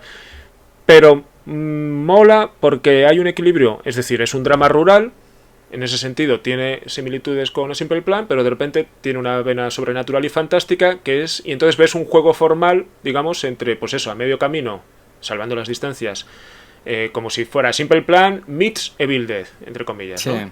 Y entonces formalmente es una peli con muchas cositas. Es decir, no es una peli que pasará a la historia, es una peli bastante menor, pero es cierto que es una peli que no engaña, que no tiene cosas malas como tal, que como todo lo que hace Sam Raimi en ese sentido va muy al grano, lo que te quiere contar y no sé, es una peli maja. Es una peli maja y que fue la última que hizo antes de ya pegar el pelotazo del mainstream más absoluto. Sí, estaba pensando, estaba buscándolo, pero no me acordaba el nombre en castellano, que a mí me recordó un poco también Premonición, se llamó, sí, se llama Premonición, a la zona muerta, la de Cronenberg, pero no, o sea, no la película, sino que era una historia parecida también de gente que veía el futuro y o sea, en la de Cronenberg creo que es mejor película, aunque tampoco soy muy santo de mi devoción a esta peli, pero vamos, digo que me recordó, no, porque igual por el tema, tal vez. Además, pero, esta pero película, vamos, no tiene nada que ver esta película es, creo recordar, de GIF, que a lo mejor me estoy equivocando. ¿Tú tienes ahí la ficha? ¿Puede ser? Sí, dime. ¿Quién es el guionista? A ver, ¿quién es el guionista de este tinglao? Billy Bob Thornton. Eso, es que y me Tom sonaba. Epperson. Y Tom Me Epperson que sonaba, es el más conocido. me sonaba. Es Billy que, Bob Thornton, macho. Sí, es que me sonaba que iban por ahí los tiros, que hicieron migas ahí cuando a Simple Plan y venía por ahí también el encargo y tal. No, y Tom Epperson he confundido yo con otro porque no. Desde todo lo que tiene son cosas un poco. Bueno, una pistola, un coche y una rubia, que en castellano suena fatal ese nombre. Creo que esta sí que tuvo algo más de recorrido, pero vamos, poco más. Bueno, la cosa está en que con todas estas películas, lo que sí, el payoff que obtuvo, digamos, es ganarse un nombre como buen artesano. Y además, como artesano de esos, que por lo que decíamos antes, de que su nombre pues es respetado en los despachos, como para decir, a este señor sí que le podemos encargar muchos millones, no los va a despilfarrar, además parece que tiene un pitch o tiene una visión de cómo hacer esto y tal y cual, y entonces en una época que no tiene nada que ver con la actual en el mundo del cine de superhéroes, Es decir, en una época que lo único que lo había petado un poco hasta el momento eran Blade y X-Men, y con mucho. Y con muchas. Con muchas comillas, con sí, muchas sí, comillas. Sobre todo la primera X-Men, que es una película que tiene su valor, pero bueno. Pero es una peli que además se nota mucho que está recortada y que está. A mí no me funciona. A mí me dije, bueno, porque esto es. Bueno, en fin, empezaron las películas superhéroes de verdad. Claro. Pero, y entonces llega esto. Claro, llega esto. Llega Spider-Man, la primera, ya el trailer de ese famoso desaparecido no, pero que era el de las Torres Gemelas, que fue como, madre mía. Y además, a mí, igual era por el entorno en el que yo me movía con vosotros y tal, y mis propias filias y fobias, pero era una época en la que a mí me parecía un paso natural y perfectamente lógico que Sam Raimi hiciera Spider-Man como que Peter Jackson hiciera Señor de los Anillos. Teniendo en cuenta que era gente que venía de The Feebles, ¿no? Y de Blind Dead y cosas así. Tú sigues a Sam Raimi desde los 80 y ves Darkman y está en ese momento en el cual el cine de superhéroes está pujando por entrar, pero hace falta alguien que tenga... Por eso digo que es un momento en el cual tenía sentido que optaran por este señor, no como ahora que Spider-Man se le encargan al director de ¿cómo era? Del coche policía, ¿no? O al John Watts O sea, que ahora mismo... Cualquiera, en realidad. Que ahora mismo ya hay un engranaje de hacer pelis de superhéroes. Puede venir tu primo, el del kiosco, y poner su nombre como director, ¿no? Pero esto era de otra época, es decir, y efectivamente era el paso natural, es decir, Sam Raimi era un fan de Spider-Man, era un fan de los cómics y tal. Hasta el momento solo se había oído hablar del proyecto que quería llevar a cabo James Cameron de Spider-Man, que era pues una... Ostras, anda que no se tiró tiempo eso, ¿eh? Eso. Madre mía. Luego también se habló del proyecto que quería hacer David Fincher, pero que era súper oscuro y no sé qué tal. Y es cierto que el gusto por lo camp y por lo naif de Sam Raimi le venía como anillo al dedo a hacer la primera adaptación bien en serio de Spider-Man al cine. Y sinceramente yo creo que con sus cosas que no terminan de estar, más que cosas que no terminan de estar ajustadas, con cosas que en el momento de verlas sabes que van a caducar, que son cositas, las cosas que sabes que provienen de Sam Raimi, y son muchas en la película, o sea, en ese sentido, y frente no solo al cine actual de superhéroes, sino a las pelis actuales de Spider-Man, es una peli de autor. Sí, las tres, vaya. Las tres. La tercera fue más convulsa, ¿no? En términos de que él no quería a Venom y todo este tipo de historias, pero se nota que son tres películas de autor, y para bien y para mal, es decir, de hecho, según avanzan la trilogía, los fans del cómic se quejan de que la tercera no mola, y claro, yo como soy más fan de Sam Raimi que de Spider-Man, pues sinceramente me la pela. Yo la gozo con las tres de manera distinta, pero la gozo con las tres. Pero realmente mola porque es la apuesta de alguien que ve al personaje de una forma. Y opta, con todas sus consecuencias, por cosas que ahora, pues eso, como lo de Indiana Jones 5, que los test de público les han puesto 6 finales distintos al público para que elijan cuál. ¿Qué dices? Sí. No me digas, tío. 6 finales. Claro, ¿y qué ha pasado? Les pones 8 finales o 6 finales, pues ninguno les gusta, obviamente. Claro, pues esto es una época en la que Sam Raimi opta porque los disparadores sean orgánicos, o sea, esas cosas que solo suponen un debate para gente muy concreta, y no voy a... Exactamente. Ya está. Para el gran público, en ese momento harán menos todavía. Claro.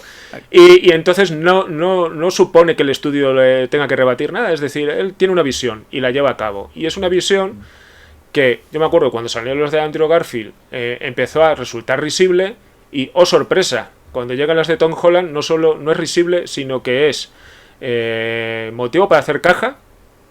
Es decir, ¿por qué? Porque está en el imaginario colectivo de muchísima gente de determinada edad, y de repente es que a lo mejor es la referencia un poco de oro de este personaje en cine. Ya ves. Entonces dices, hostia, ¿por qué sería? Pues porque ese señor tuvo una visión, apostó por ella, y no fue un producto diseñado mediante trajeados algoritmos y 50.000 reescrituras y además tú puedes poner como pegas a la primera, que las tiene, a la última, que yo sí que le pongo muchas y no es una película que a mí me agrade casi en ningún sentido, pero tienes entre medias igual la mejor casi la mejor película, si no es la mejor película de superhéroes que se ha hecho, en términos formales, que es Spider-Man 2, que igual el guión tampoco me interesa tanto, sobre todo las conversaciones que tenía con la tía, siempre me resultaron que era de Kevin Wilson, si no me acuerdo más, no, Kevin Wilson, no, es que esa es otra, porque el guión de la primera es de David Coeb, que es un guionista de relumbrón, y la segunda... Y la segunda era el hombre este, joder, ¿cómo se llama? El autor del libro este de las aventuras de Cavalier este, ¿cómo se llama? Joder, se me ha olvidado el nombre ahora. Te doy un momento porque para eso tenemos aquí el recordatorio que es internet. Iba a decir Steve Ditko, ¿no? Alfred Koch, puede ser. Alfred Koch, o sea, había varios guionistas, pero... Michael Chabón, sí. Michael Chabón, eso. Sí, hombre, no me acordaba yo que era Michael Chabón. Sí. Sí, hombre, este es un escritor, además era la gran época de este tío, era cuando... Sí. Y mola porque... Además tenía el guión de Jóvenes Prodigiosos también de la época, viendo yo aquí, no me acordaba. Y mola también tiene el de John Carter de Marte, que igual ese tampoco no... Claro, pero también... Pero ahí está el tema, es decir, las tres entregas de Spider-Man tienen guionistas distintos, pero igual que hablábamos antes de la dirección de foto y el montaje, y que sigues viendo que son del mismo director... Sam Raimi es guionista y él sabe cómo reescribir con la cámara o reescribir con el montaje lo que tiene entre manos. Es decir, al final te das cuenta de que son herramientas en sus manos para contar lo que quiere contar. La tercera es la que más se sale de todo eso porque ya directamente es un guión suyo a medias con su hermano, y si tú ves todo lo que ha escrito con su hermano te das cuenta de que debieron de pensar, el estudio no nos deja hacer el Spider-Man 3 que queremos, pues vamos a hacer... le vamos a dar a Venom, pero vamos a hacer esto una fiesta de nuestros chistes propios. Entonces, ¿qué pasa? Que yo de manera subjetiva lo compro. Y no solo lo compro, sino que a mí me mola, después del clasicismo de la segunda, el que no vuelven a repetir la fórmula de estructura narrativa de la película de la tercera y sea una película que empieza con una batalla final, te presentan un nuevo personaje a mitad, es decir, que rompan todos los esquemas en términos de qué es lo que tienes que esperar de una peli de ese tipo. Sí, en eso sí te doy la razón, lo que pasa que a mí no me acaba de funcionar, sobre todo lo de Venom, no sabía que no era una cosa suya, pero a mí siempre me lo noté un pegote ahí, y Venom, sobre todo por el actor este que hace de Venom, que en fin... Venom se lo impuso el estudio, fue uno de los primeros motivos de fricción entre Sam Raimi y el estudio, y a partir de esa imposición, pues él intentó jugárselo. De hecho, a mí algunas de las cosas que más me molan y que cabrearon a mucha gente, sobre todo después de cómo se hizo la presentación del Doctor Octopus y la segunda, que más me molan de la tercera, y es ya tomarse un poco a chufla esto de que en cualquier sitio hay un experimento científico en el que cualquiera se puede caer y convertirte en algo raro, ¿no? Que luego ese chiste, los chistes lo vuelven a continuar en la última de Spider-Man en el multiverso y tal, y es de las pocas cosas graciosas, porque al final recogen el chiste de aquella peli, y es, pues eso, el hombre de arena es un señor que va corriendo, salta una valla y cuando se quiere dar cuenta cae en un acelerador de partículas.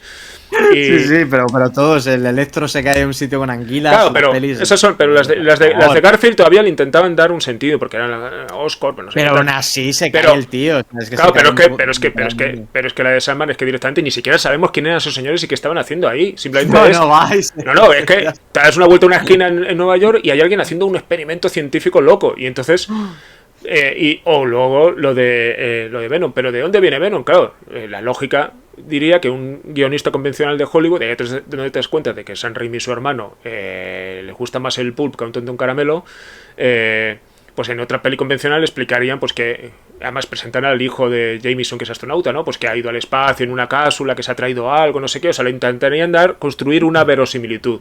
Y sin embargo aquí está el tío en el parque con su novia y de repente cae una cosa del cielo y, oh sorpresa, es un bicho alienígena. Y a tomar por culo, o sea, ya está, es maravilloso. Sí. O sea, a mí esa desfachatez, por ejemplo, que yo sé que cabrea a mucha gente, yo estaba dando palmas con las orejas, porque es en plan como... sí, bueno, yo lo entiendo. Yo ahí no simpatizo tanto, me gusta más la idea, sí, o sea, cuando la cuenta, que luego cómo se ejecuta, pero sobre todo a mí me pasó mucho por el actor, es que no me simpatiza nada él, y creo que no, yo creo que ahí desconecté mucho. O sea, fíjate, tontería más superficial, ¿no? Pero por el propio actor que no me cae a mí, nunca me ha caído muy simpático, se me ha olvidado el nombre del chaval El Topher Grace. El Topher Grace, sí. Pero ahí concretamente es como no me pega esto y que nunca me funcionó bien. Pero por ejemplo tú sí, en su época cuando lo hablamos, recuerdo que sí que tenías razón en el sentido de que cierra el arco argumental principal, que es la historia de Osborn y su hijo, y el Peter Parker, ¿no? Que es el que cierra esa relación. Cierra el arco, notas que al final hay una visión global a todo. Los tonos son distintos entre las tres y yo soy de los que doy gracias a que sea así, porque para ver 3 veces la misma película, pues no.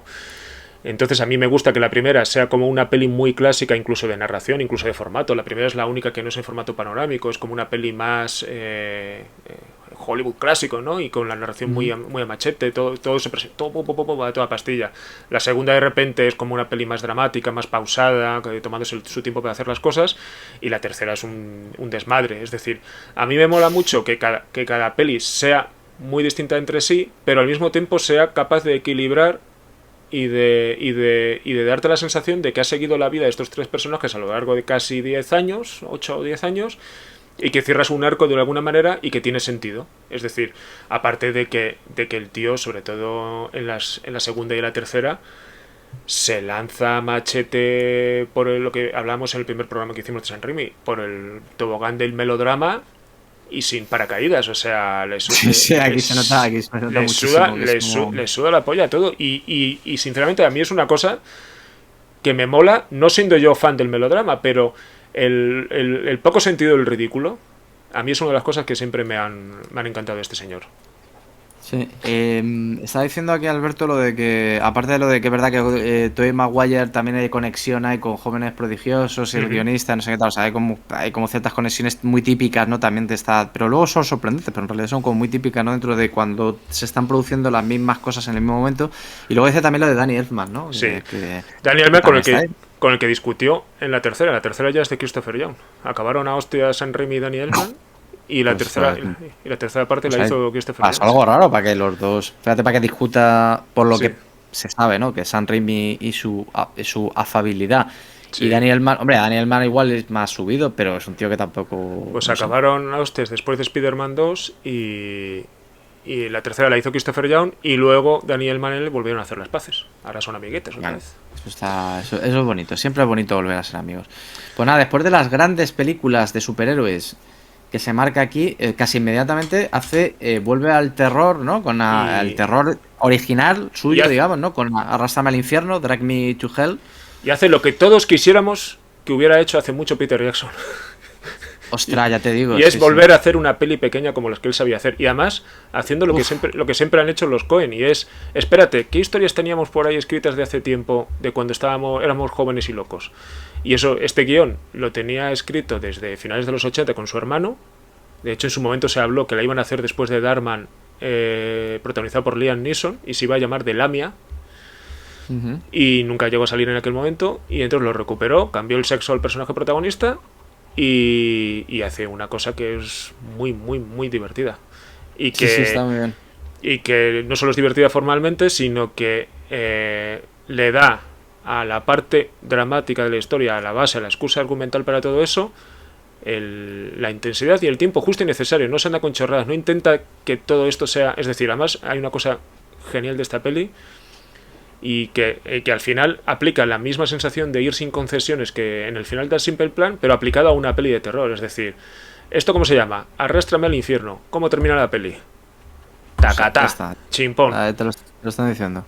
Y se acaba ahí y tal. De hecho, mola porque muchas veces le han preguntado, bueno, ¿por qué no haces, si tuvo éxito, por qué no haces una segunda parte? Y dice, pero ¿tú has visto cómo termina? Además es que, joder, es verdad que ahora con el mundo del game en el que todo tiene que ser explotado hasta el máximo, bueno, la peli funciona y ya está. Y bueno, y que dentro de lo que cabe, no deja de ser una peli que casi tiene un público más... que seríamos igual la gente que le gustaba a Sam Raimi antes de que Sam Raimi hiciera Spider-Man, o que incluso ni siquiera sabía quién era Sam Raimi. O sea, que sabía quién era Sam Raimi al contrario a lo mejor del gran público. Y esto es una vuelta, entre comillas, a los orígenes, pero... Con pasta. Claro, con pasta y con una pasta al menos suficiente, ¿no? Que eso es que también... Sí, no era una superproducción, pero ya no flaqueaba de recursos. No, y es lo que el camino contrario decías tú de Peter Jackson, que a mí lo que me ha pasado, que Peter Jackson a mí no me ha gustado desde El Señor de los Anillos nada, exceptuando, bueno, a lo mejor alguna cosa por ahí, no sé, que no recuerde ahora, pero creo que nada, exceptuando el documental que hizo la Primera Guerra Mundial, que me parece que es bastante bueno, pero es un documental, no es lo que él hacía. Entonces yo le echo de menos que haga otro Atrápame o Fantasmas o algo así. o algo más pequeño incluso, ¿no? Para demostrar que ese tío... No para demostrar nada, ya no tiene nada que demostrar, pero No para que demostrar, sí que como pero... fan me gustaría que fuera así, ¿no? Y que luego uno se pone en su piel o intenta imaginarse a alguien que hizo cosas como Darman o que hizo cosas como Brain Dead, y dices, coño, ahí en el fondo tiene que estar todavía el tío loco y el chaval joven que le apetece hacer un poco el macarra. Claro, O sea, algo de eso tiene que quedar, ¿no? Claro, aunque solo sea para divertirse, ¿no? No todo lo que hagas tiene que ser para sentar cátedra y ser el peliculón del año. Joder, además, después de haber hecho, o sea, quiero decir, después de haber hecho unas películas que más dinero han dado en la historia del cine y que más se recuerda, o sea, el Peter Jackson con El Señor de los Anillos se ha conseguido lo que casi muy pocos directores en la historia del cine lo van a conseguir. Y no, o sea, se puso a hacer cosas como Lovely Bones y tal, que no me gustan nada de nada. El Hobbit tú todavía la defiendes alguna cosa y tal, que a mí no me gusta un poco. Pero King Kong todavía era un poco, todavía King Kong, bueno. Ya, pero, o sea, yo veo que hay cosas defendibles y hay cosas que demuestran que esa persona sabe hacer cosas muy bien. No, eso no, eso es una cosa aparte. Pero una cosa es que yo, porque me guste y de manera subjetiva, pues yo que sé, me puede llegar a gustar King Kong, no toda, sí toda, tal, que defienda cosas del Hobbit o que sea una película que en un momento dado disfruto viendo con mi chiquillo, venga, vale. Hay cosas, pero no es la pasión de decir, hostia, una peli nueva de Peter Jackson, ¿qué me va a ofrecer? ¿Qué me va a traer? Es decir, es que a mí ya me da igual, o sea, es en ese sentido. En cambio, Raimi, pues todavía en este momento todavía decías, a ver qué claro, trae. Drive Me to Hell, después de Spider-Man 3, de repente es en plan, ¿en serio? ¿Me vas a hacer una peli pequeña de terror? Y vas a verla y es en plan, hostia, qué divertido, qué guay. Y todos salían contentos. Y ya está. Y bien funcionado. O sea, por eso, un poco comparación igual injusta, ¿no? Pero sí que con Peter Jackson porque era más o menos... entra dentro de la misma categoría de director. O sea, tú no vas a comparar a Sam Raimi con Tarantino, siendo más o menos de la misma generación, más o menos. Tarantino jugaba otra liga distinta. O la gente que hacía... Go Fish, ¿no? Esta directora. O sea, tú no los comparas con eso siendo más o menos de la misma generación. Pero Tarantino. Con gente como Peter Jackson, que son de esa época y hacían cosas parecidas. Y que empezaron haciéndose las películas ellos mismos con 4 palos y una canica y que han evolucionado de manera parecida, pero de repente parece como que Peter Jackson le ha sentado muy bien estar en ese sofá en el que se sienta a tomarte topanzón. Y Sam Raimi, sin embargo, le veías que incluso en Spider-Man 3 estaba tirando ladrillos a Tobey Maguire desde lo alto de una escalera. Entonces dices, es que son formas distintas. No, ya es como un cambio de mentalidad en un momento determinado, uno y otro, que tal. Peter Jackson, sin meterme con él, es que yo a Peter Jackson lo adoro, lo que pasa es que ya no me interesa, que es el problema hace mucho tiempo, o sea, casi 20 años que no me interesa, ¿no?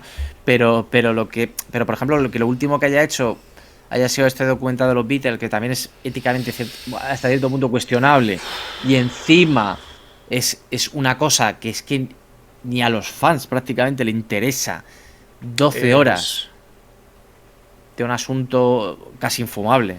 O sea, tiene un valor documental que es superior al valor que ofrece como film o como lo que sea, pero es que incluso ese valor documental está empañado por un problema ético serio de fondo. No, es una locura, pues en la misma en la que está metido Cameron, que vamos, bueno, sí. Es que no sé si en Nueva Zelanda... Escuché la crítica de Sensacine el otro día, que nuestro amigo César conoce bien, que del tipo este de, bueno, sí. Y hablaba que había venido de verla, que decía que le había entretenido la parte final y tal, pero lo importante era, o sea, una reflexión que hacía que me pareció curiosa, ¿no? Es como, si Cameron falla, se cae el cine. Porque es que esto es como, pero como, o sea, que quedan 4 pelis todavía. ¿Dónde va a acabar su cabeza? Si hoy el último titular que he leído es que, claro, él ha rodado Avatar 2 y Avatar 3 juntas, pero ha rodado a esos señores con unos chándales con pegatinas en un patio. Vale. Y la 3, lo que tiene es eso, tiene un bruto montado, porque la ha montado con el bruto así, pues grabada en mini DV con el chándal y las pegatinas, ¿vale? El montaje, el premontaje que tiene de Avatar 3, a falta de empezar a hacer de verdad la película, de empezar a generar por ordenador todo lo que va, toda la chapa y pintura que va encima, dice que dura 9 horas.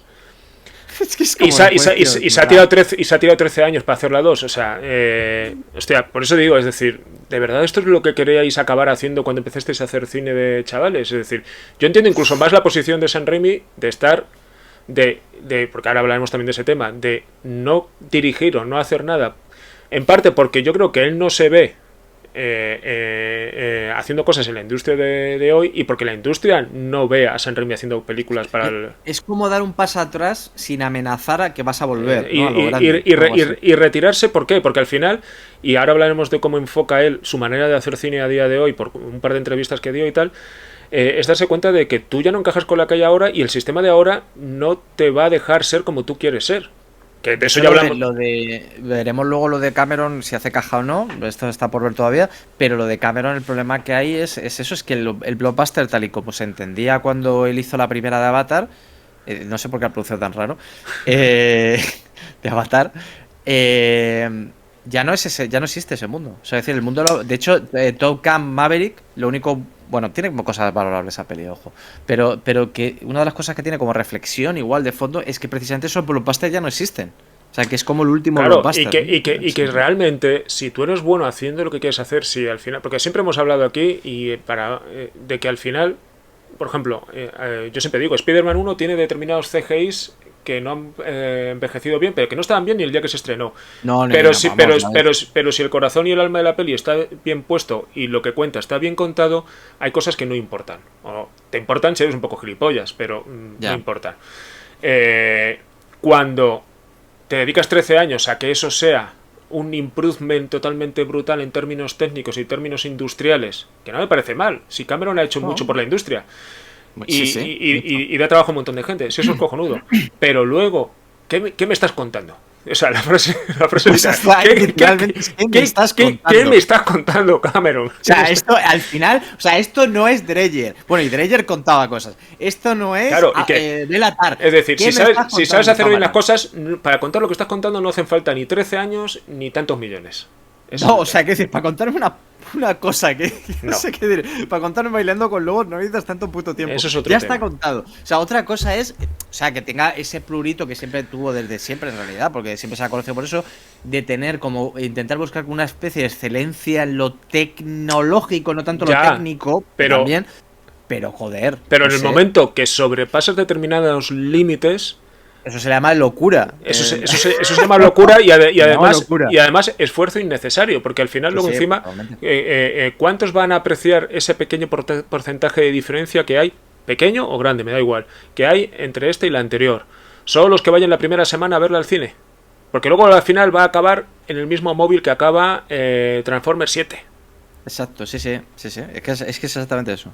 Pero bueno, continuamos, nos queda poco y además ya tampoco tenemos mucho más que decir, porque aquí luego hace Oz, ¿no? Que esta es otra de las que no he visto en su momento. Bueno, esta Oz, The Great and Powerful.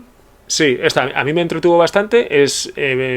Pasa una cosa, que es una peli de Disney para chavales, para niños, que la mayor parte o sea, está escrita también con su hermano, y lo que tiene, y pues aquí colabora con Danny Elfman, con el que ya hizo las paces, Peter Deming haciendo la fotografía, que está cojonuda.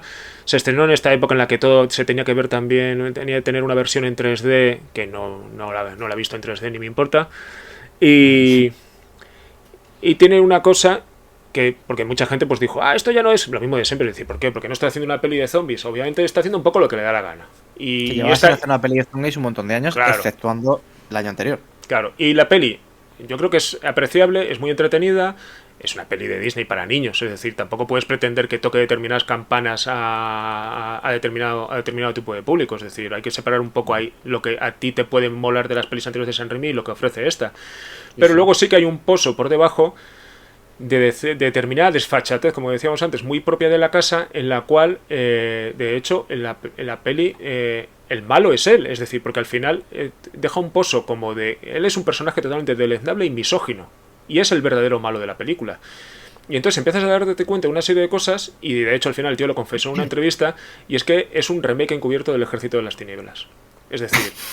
Pero tal cual, o sea, secuencia por secuencia. Es decir, el personaje que está en nuestro mundo, porque además el Ejército de las Tinieblas empieza con un callback al Mago de Oz, que es el tío con la cabaña y con toda la mierda esta. Y entonces la peli empieza igual, o sea, el personaje protagonista es un gilipollas, un misógino, un tío deleznable, es decir, igual que Ash. Igual que Ash, se le traga un tornado y lo lleva hasta una tierra extraña y maravillosa, donde se le considera el elegido para luchar contra unas brujas y unos demonios. Que él los trata a todos como mierda porque viene de un sitio donde él es muy listo, ¿no? Y él los trata a todos como mierda y luego en la parte final arma un ejército y con sus conocimientos de baratillo, porque para ellos es sorprendente, pero de baratillo, pues es capaz de crear unos dispositivos y un cacharro y no sé qué. Es un remake del Ejército de las Tinieblas para niños. Pero con una desfachatez y un morro que se lo pisa, con cameos de todos sus colegas, con Bruce Campbell, con el otro, con el de más allá, y sobre todo es eso, que la vas viendo y dices, hostia puta, pero si es que el malo es él. El malo es él. Claro. Porque además, la bruja que se vuelve mala porque es rechazada porque él empieza a tirarle los trastos a las 3 tías que están ahí en la peli, empieza a tirarle los trastos a todas, y hace pues como Ash con la princesa en el Ejército de las Tinieblas, de ven aquí nena, no sé qué tal, va todo el rato de ese rollo, y entonces claro, la que se vuelve mala porque él la ha rechazado y entonces quiere vengarse, y entonces dices, uy, esto que está contando y tal, y claro, te das cuenta de que esto es una troleada de muy padre señor mío. A mí me hizo mucha gracia. Pues nada, pues bien. Sí, no lo he visto, ¿no? Pero vamos, o sea, no sé si la veré, pero me parece curioso. No sabía yo que era un remake encubierto, vaya. Es un remake encubierto. Y entonces, a ver, ya en realidad aquí hemos acabado. Es decir, luego empezó a hacer series de televisión como esta, como Rey, que es un remake de una serie australiana, que no hay nada reseñable. ¿Pero lo has visto esto? Vi el episodio piloto que dirigió él, pero nada, no tiene nada. No tiene ni interés, ¿no? Esto, que es un corto, que es un proyecto de estos raros.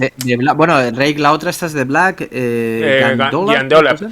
Es un proyecto de estos de una asociación que hay en Estados Unidos en la industria del cine, que cogen un proyecto, también lo hizo Peter Jackson en su momento, que cogen un guión de un chaval pues que está en enfermedad terminal o lo que sea de rollos y lo llevan a cabo con realización. Y entonces no lo dirige solo Sam Raimi, lo dirige Sam Raimi una parte, que notas cuál es, porque el corto está protagonizado y escrito por el chaval en cuestión, que luego falleció.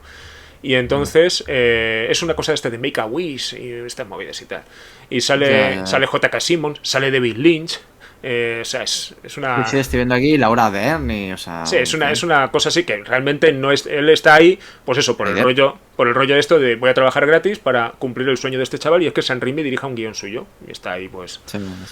Y ya está, no... Sí. Y luego, lo único reseñable de lo último que hizo fue el piloto de la serie de Evil Dead, que como en toda época de nostalgia todo se tiene que recuperar y hay que ir rebañando el fondo del cazo y de la olla para ver qué más se puede recuperar de los 80, pues le llegó el turno. Le tocó a Ash. Le tocó a Ash, y entonces y además, para los que eran realmente fans de las pelis, pues realmente continúa una trama que no tenía mucho sentido, porque continúa la trama del final no original, ¿no? Pero aquí Sam Raimi lo que hizo fue, además de producirla y irse para su casa, dirigir el episodio piloto. Y ahí sí que... el episodio piloto es una... Esto sí que es una frase tópica, una pieza de orfebrería visual delirante. Porque además, como dura media horita, lo bueno que tiene la serie, sobre todo la primera temporada, luego va perdiendo fuelle. La serie en general, porque los realizadores que están ahí son todos estos realizadores neozelandeses y australianos que trabajaron en Spartacus, que es una serie que empezó muy bien y acabó muy mal, pero que formalmente era una locura visual. O sea, estaba muy bien. Era siendo un exploit, ¿no? De 300, sí. Básicamente. Pero superaba a la explotada, ¿no? Y tenía unos delirios visuales muy jugosos y muy chulos. Y entonces el piloto lo dirige Sam Raimi, y él confesó en una entrevista que se tiró casi 3 veces más de tiempo para dirigir el piloto que el resto de los realizadores haciendo los demás episodios. Eso necesitas tiempo para hacerlo. O sea, y porque él dice, yo no sirvo para hacer tele en cadena, o sea, yo no sirvo para eso. Y lo bueno es que tú ves la primera temporada y se nota que es casi un guión de largometraje troceado en capítulos de media hora, y entonces no da margen, o sea, no hay episodios de relleno, todo va a machete, es muy divertida y tal. La segunda y tercera temporada ya son un poco más flojas, y cuando parecía que se ponía interesante la cancelaron. No, justo cuando enganchaba para que la siguiente temporada fuera lo que iba a ser Evil Dead 4 en su momento. Pero esa es la maldición, ¿no? La maldición. Nunca llegaremos a ver a Ash en el futuro. Eso no pasará, ¿no? Hemos tenido como 2 opciones y las 2 las han cancelado. O sea, nunca llega. No.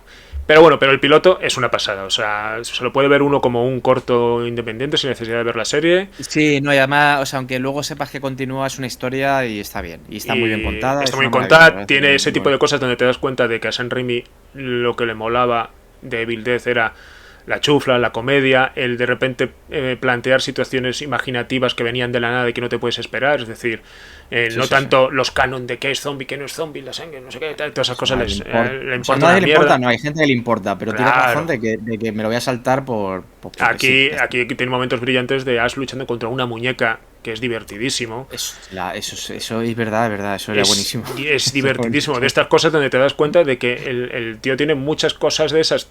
Por eso digo que al contrario que Peter Jackson te das cuenta de que le dan una cancha, le dan un y el tío tiene todavía la imaginación infantil ahí bullendo con cosas que se le ocurren y con marcianaditas, porque incluso en Doctor Strange 2, con lo maniatala que está la peli, ves pequeños destellos de esos. Alguna cosa sale por ahí de vez en cuando. ¿No? La lucha esta con partituras musicales que casi no le dejan hacerla, no sé qué, hay algunas cositas donde te das cuenta de que a él le gustan mamarrachadas que realmente no son las normales. Y poco más. Luego hizo esto, que es una serie de terror de estas de la que en realidad luego se ha demostrado que era su forma de hacer casting de directores para las películas que luego produce él. Porque de hecho la última que produce, esta que estuvimos hablando tú y yo ayer, la de 65, los directores son pues unos que hizo estos son cortos, son 50 estados, por cada estado de Estados Unidos un corto de terror. Y entonces él dirigió uno, que no es muy para allá, que además va de lo mismo de siempre, es una tipa, ¿cómo era el corto este? Que además lo protagoniza el fulano este de Vikingos y de Raised by Wolves que nos cae, que no sabe actuar, que siempre actúa igual.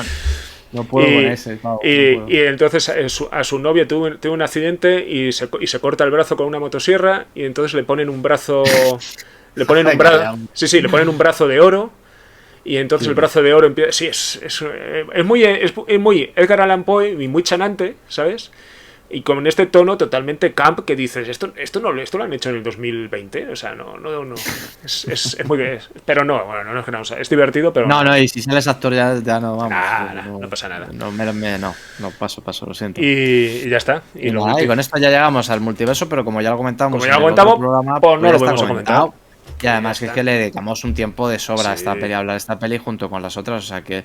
Pues nada, pues con esto hacemos nuestro repaso de un director que también es una filmografía extensa, pero asequible todavía para cualquiera, no es de esta gente que ha hecho 300 pelis, pero sí que es extensilla, y bueno, pues sigue siendo uno de estos, digamos, de esta lista de directores favoritos, pese a haber patinazos por ahí, pero que no los tiene, y que al menos tiene una grandísima época imperial que dura que es larga, o sea, no es una cuestión de pocos años, sino que sí.